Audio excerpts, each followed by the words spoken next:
लाल सिंह आज धन्य हुई सीता सीतामढ़ी।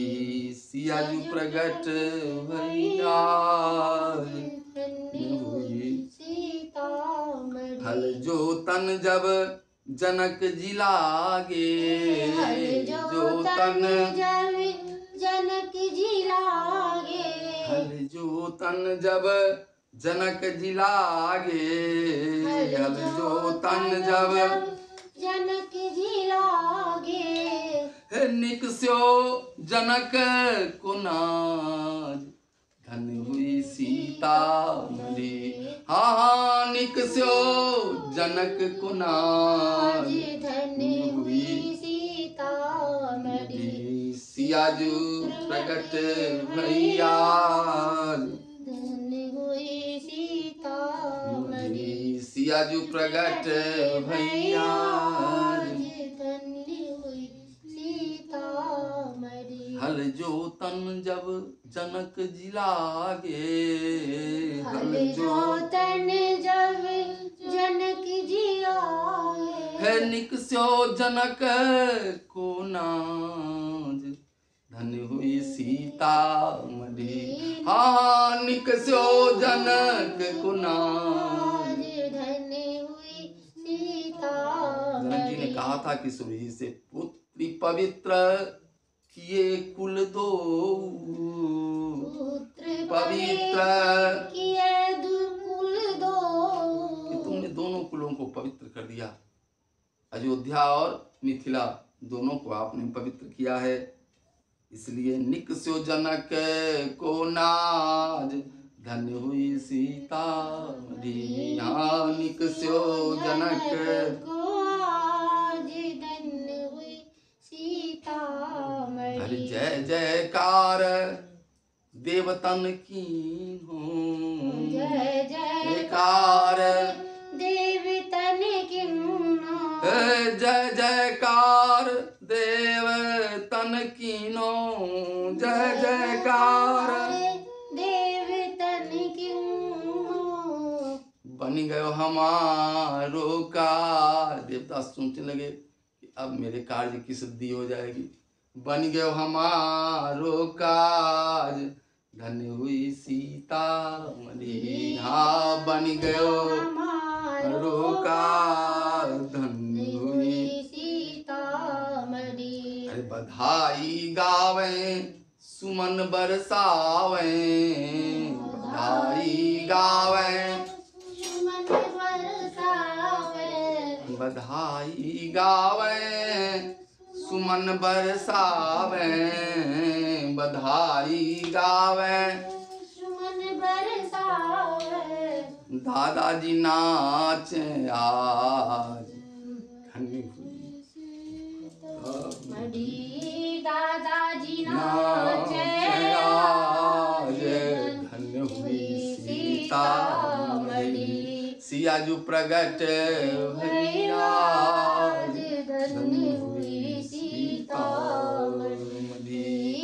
बोलो मिथिला भवानी की जय। इस तरह महारानी का प्राकट्य मिथिला में हुआ और उनके प्रकट होने से सारे जगत में मंगल मंगल होने लगा।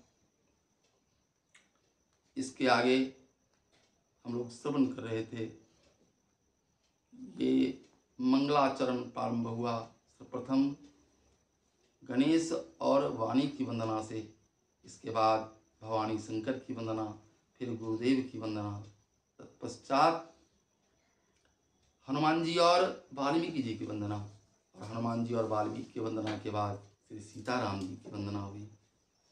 सीताराम जी के वंदना के तत्पश्चात श्री गोस्वामी जी आगे बढ़ रहे हैं, कहते हैं नाना पुराण निगमा गम सम्मतम यद रामायणे निगदितम क्वचिदन्यतो स्वान्तः सुखाय तुलसी रघुनाथ गाथा भाषा निबंध मति मंजुल मातलोती। गोस्वामी जी कह रहे हैं कि जिस ग्रंथ की मैं रचना करने जा रहा हूँ, इस ग्रंथ में मुख्यतया मुनिवर वाल्मीकि बंदऊ। वाल्मीकि जी का अनुसरण मैं करूंगा, लेकिन साथ ही साथ वेद पुराण निगम आगम सम्मत बातें कहूंगा। वेद विरुद्ध बातें इसमें नहीं कही जाएंगी, वेद उसका समर्थन करेंगे, ऐसी बात इसमें कही जाएगी। नाना पुराण निगमागम सम्मतम यद रामायणे निगदितम क्वचिदन्यतोपि। और अन्यत्र से भी कुछ ऐसी बातें इसमें बताई जाएंगी, लिखी जाएंगी, जो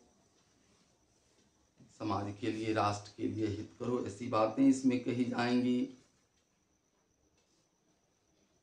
नाना पुराण निगमागम सम्मतम यद रामायणे निगदितम त्वचिदन्यतोपि स्वान्तः सुखाय। इस ग्रंथ की रचना आप करने जा रहे हैं, दूसरे को उपदेश करने जा रहे हैं। गोस्वामी जी ने कहा नहीं, हम तो अपने अंतःकरण को सुख देने के लिए इस ग्रंथ का वर्णन करेंगे। स्वान्तः सुखाय तुलसी रघुनाथ गाथा। इसका उद्देश्य दूसरे को उपदेश करना नहीं है, इसका उद्देश्य अपने मन को प्रबोध देना है। भाषाबद्ध कर अभी मैं सोई, मोरे मन प्रबोध जेहि होई। मेरे मन को प्रबोध हो, मेरे मन को भगवत भजन की प्रेरणा मिले, और साथ ही साथ मेरे अंतःकरण को सुख की प्राप्ति हो, इसलिए मैं इस ग्रंथ की रचना कर रहा हूँ। स्वान्तः सुखाय तुलसी रघुनाथ गाथा। ये रघुनाथ जी की गाथा मैंने अपने अंतःकरण को सुख देने के लिए रचना की है, इससे हमें सुख मिलेगा। तो भक्तों ने पूछा कि यदि आपको ही मात्र सुख मिलेगा तो फिर दूसरे लोग क्यों सुनेंगे? गोस्वामी जी ने कहा, मेरा स्वर पर का विरोधी नहीं है, मेरा स्वार्थ परमार्थ का विरोधी नहीं है। जो भी इस कथा को श्रवण करेंगे उन सबों का मंगल होगा, उन सबों का कल्याण होगा। गोस्वामी जी ने इस ग्रंथ में आशीर्वाद भी दिया है और साथ साथ श्राप भी दे दिया है। एक ही साथ आशीर्वाद देते हुए कहते हैं कि जो इस ग्रंथ को कहेगा, जो इस ग्रंथ को ध्यान से सुनेगा और जो इस ग्रंथ को समझ के पढ़ेगा, वह निश्चित रूप से भगवान के चरणों का अनुरागी हो जाएगा, भगवान का प्रेमी हो जाएगा। और भगवान का प्रेम जिसको प्राप्त हो जाए उसके सौभाग्य का क्या कहना। तो वास्तविकता में इस धरा का सबसे भाग्यशाली प्राणी भगवान शंकर कहते हैं कि भगवती उमा, उसका कुल धन्य हो जाता है। सो कुल धन्य उमा सुन जगत पूज्य सुपुनीत। अरे श्री रघुवीर परायण जय नर उपजविनी। सो कुल धन्य कुलम पवित्रम जननी कृतार्था। वसुंधरा भाग्यवती चतेन। वह धन्य हो जाती है जहाँ भगवान के भक्त जन्म लेते हैं, जहाँ भगवान के भक्त का जन्म हुआ करता है, तो उसका कुल धन्य हो जाता है जो भगवान का प्रेमी हो जाता है। गोस्वामी जी कहते हैं कि जो इस कथा को कहेगा, जो इस कथा को सुनेगा, जो इस कथा को समझ के पढ़ेगा, बोले वह भगवान का प्रेमी निश्चित रूप से हो जाएगा। हो यही रामचरण अनुरागी। ये गोस्वामी जी का आशीर्वाद है हम सबों को। हो यही राम चरण अनुरागी। कलिमल रहित सुमंगल भागी। वह कली के मल से रहित हो जाए। कली का मल क्या है? जहाँ कलयुग होगा वहाँ कलह होने लगता है। कलयुग का ही स्वरूप है, कलह ही कलयुग का स्वरूप है। तो कलह होने लगता है। और जो इनका आश्रय ले लेते हैं, जिस सदग्रंथ का गोस्वामी जी कहते हैं कलिमल रहित, कलिमल से वह रहित हो जाता है और उसके जीवन में मंगल होने लगता है, उसका जीवन मंगलमय बीतने लगता है। इसलिए इस ग्रंथ की बड़ी महिमा है। गोस्वामी जी का भरपूर आशीर्वाद है। सबों को आशीर्वाद दिया कि भैया जो भी इस ग्रंथ को पढ़ोगे, जो भी इस ग्रंथ को कहोगे और जो भी इसको समझोगे, सबों का भला होगा, सबों का मंगल होगा, सबों का कल्याण होगा। लिख तो रहे हैं हम अपने अंतःकरण के सुख के लिए, लेकिन जो भी इससे जुड़ेगा सबका भला होने वाला है, सबका कल्याण होगा। बोलो भक्त वत्सल भगवान की जय। नाना पुराण निगमागम सम्मतम यद रामायण निगदितम क्वचिदन्यतोऽपि स्वान्तः सुखाय तुलसी रघुनाथ गाथा भाषा निबंध मतिमंगलमातनो। गोस्वामी जी सदग्रंथ की रचना वाराणसी में कर रहे थे, तो संस्कृत में श्लोक लिखते थे और मन में विचार कर रहे थे कि संस्कृत में यदि होगा तो विद्वत समाज इसका आदर करेगा, और जब विद्वान का समाज आदर करेगा तो सब लोग आदर करेंगे।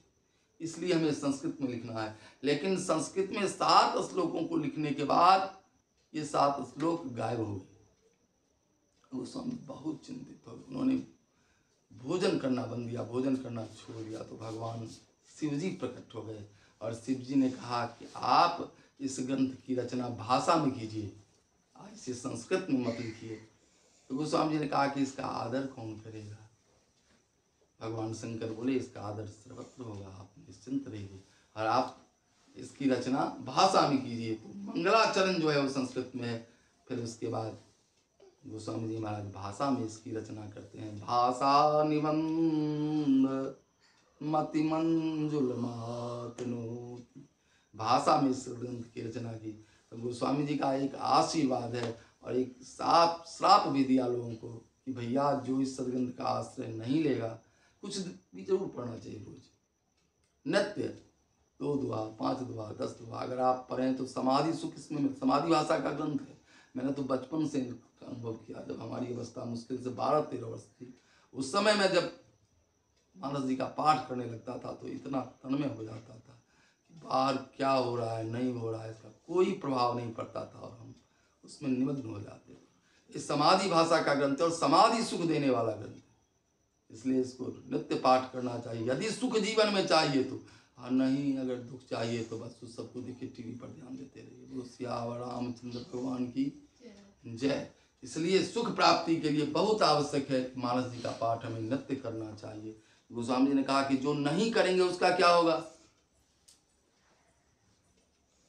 जिन यही बारी न मानस धोए ते कायर कलिकाल बिगोए।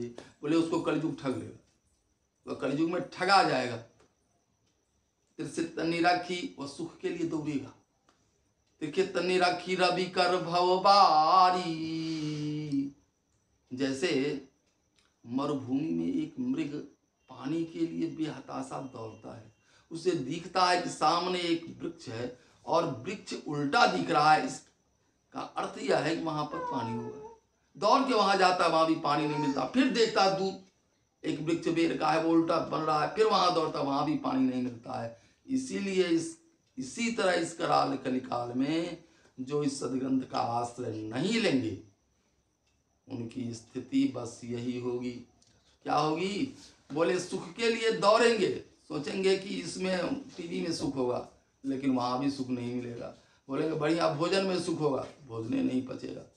बहुत सारी समस्याएं उत्पन्न हो जाएंगी और वे सुख ढूंढते रह जाएंगे, लेकिन सुख नहीं मिलेगा। सुख तो भगवान के चरणों में है और जब इस सदग्रंथ का आश्रय लेंगे तो निश्चित रूप से सुखी होंगे। तुलसी पीठाधीश्वर श्री रामानंदाचार्य भगवान कहते हैं कि सभी ग्रंथों को छोड़कर सर्व ग्रंथान परित्यज्य मात्र एक ग्रंथ का भी यदि जीव आश्रय ले ले तो उसका कल्याण निश्चित रूप से होगा, इसमें कोई संदेह नहीं है। स्वामी रामानंदाचार्य भगवान की बड़ी कृपा इस जीव जगत पर कि उन्होंने जीवों के लिए कितना सरल उपाय बताया। बहुत सारे ग्रंथों को पढ़ने का समय नहीं है, आयु बहुत छोटी है, आप पढ़ भी नहीं पाएंगे। इसलिए एक ग्रंथ का आश्रय ले लीजिए, यही ग्रंथ आपका परम मंगल करेगा, परम कल्याण करेगा। आइए इस दास की एक रचना है, वह गीत आप जो है सो श्रवण कीजिए।